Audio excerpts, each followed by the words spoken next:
Tennessee GOP is willing to reject millions in funding, if it. Nashville, Tennessee.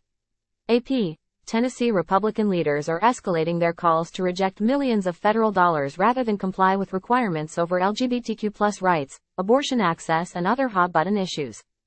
Time equals 400 Ms. greater than already this year. The volunteer state has rebuffed federal funding designed to prevent and treat HIV and money that would help clinics serving low-income women.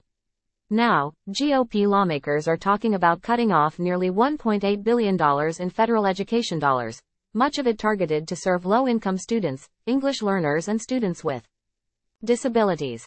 I think this trend in declining federal funds really is alarming, said State Senator Raumesh Akbari, a Democrat from Memphis. A big portion of our government and our budget rely on federal funds. They are there to level the playing field with other states. Declining to accept federal funding isn't new. Tennessee is currently among 10 states that have long refused to expand Medicaid to thousands of low-income residents, many of whom can't afford health coverage. And several years ago, many Republican-led states declined to keep accepting federal money for extra unemployment insurance payouts later in the COVID-19 pandemic. Time equals 400 Ms. greater than, but the new willingness from GOP state leaders to walk away from federal dollars over disagreements on LGBTQ+ rights, abortion and other hot-button issues should be cause for concern, said Thomas Kahn, a professor at American University. Typically, there's a fight for federal funding and states are more than eager to accept money, Kahn said. Now, you're seeing a much more conservative trend in this country where there's more hostility toward the federal funding on anything it proposes.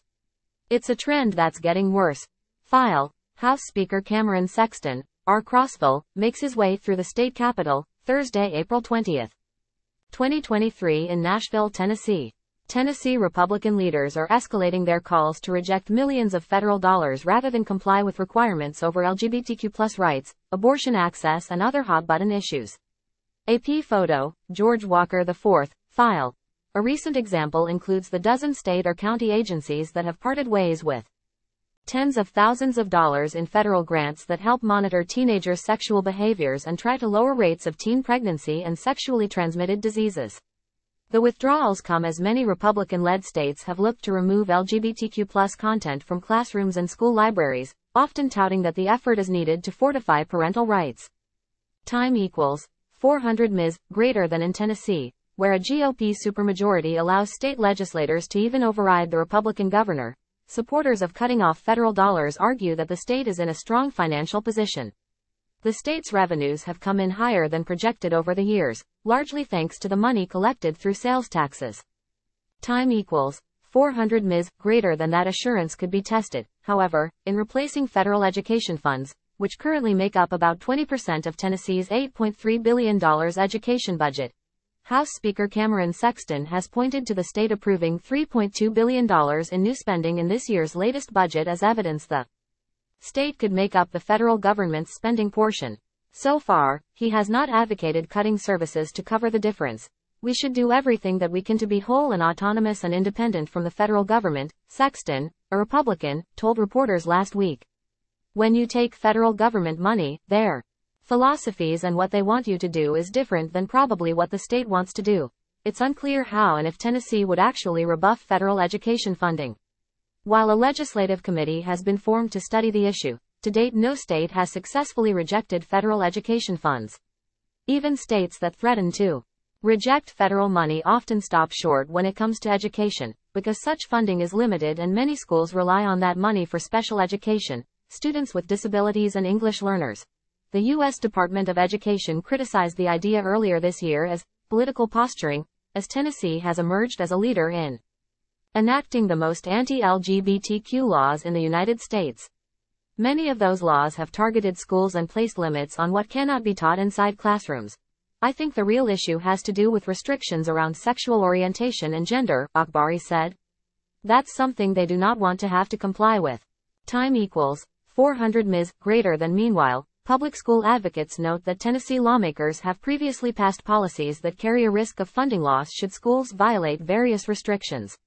Currently, the state can withhold funding if schools do not properly lock doors, teach certain prohibited concepts on race and racism, implement COVID-19 mask mandates, and allow transgender athletes to participate in school athletics.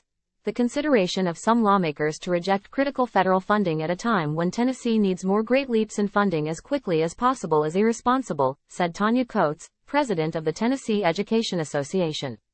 You don't have to look hard to see where Tennessee elected officials have set up their own system of threatening districts with a loss of state funding through a series of arbitrary and often harmful legislation. Tennessee currently ranks among the lowest per pupil spending in the United States and among the top 10 highest states in teen birth rates. Time equals 400 ms. greater than outside of education funding. Public health advocates say they were stunned when the state announced back in January that it was rebuffing roughly $9 million in federal funding designed to prevent and treat HIV. Instead, health officials chose to fund the HIV prevention program with state dollars. Doing so allowed Tennessee to bypass federal requirements and refuse to fund Planned Parenthood, long lambasted by Republicans for offering abortion and LGBTQ+ services. Several months later, the state once again raised eyebrows when Tennessee was disqualified from receiving more than $7 million in federal funds under a family planning program known as Title X. The state lost the money after refusing to back down from a policy requiring that Title X clinics could only provide patients information on options that are legal in Tennessee, meaning they could not discuss abortion referrals because abortion has been banned in Tennessee ever since the U.S. Supreme Court overturned Roe v. Wade last year. Time equals 400 ms. greater than similar to the HIV Prevent funds. Tennessee officials were quick to backfill the program with state funds, causing the same risks that it could withhold the resources from certain providers. In both cases, the federal government eventually agreed to circumvent the state and chose to award federal funds directly to organizations like Planned Parenthood. But for lawmakers like Akbari, the lingering fear of what funding source could next be on chopping block remains. We shouldn't accept federal dollars because we don't agree with certain policies? That's taking things a little too far. It's not fiscally responsible, she said. Associated Press writer Jonathan Matisse contributed to this report. File. The Tennessee State Capitol in Nashville, Tennessee, is shown on January 8, 2020. Tennessee Republican leaders are escalating their calls to reject millions of federal dollars rather than comply with requirements over LGBTQ+ rights, abortion access and other hot-button issues. AP photo. Mark Humphrey, file.